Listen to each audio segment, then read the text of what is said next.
तो hello guys, मैं DRX Ramotar. मैं आज आपके लिए लेके आया हूँ खांसी के लिए रामबाण इलाज।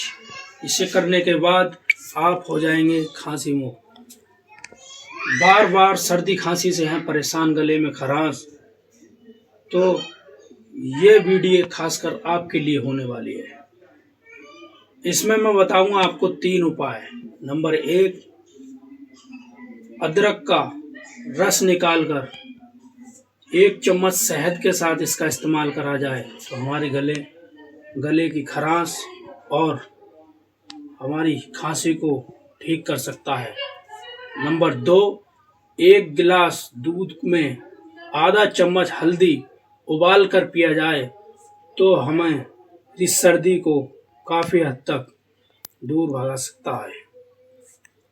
नंबर 3, हमें गर्म पानी की भाप दिन में 1 बार जरूर लेनी है। उम्मीद करता हूँ वीडियो आपको अच्छी लगी होगी। स्वस्थ रहें, सुरक्षित रहें, और अगर वीडियो पसंद आई हो तो वीडियो को लाइक और चैनल को सब्सक्राइब कर लें।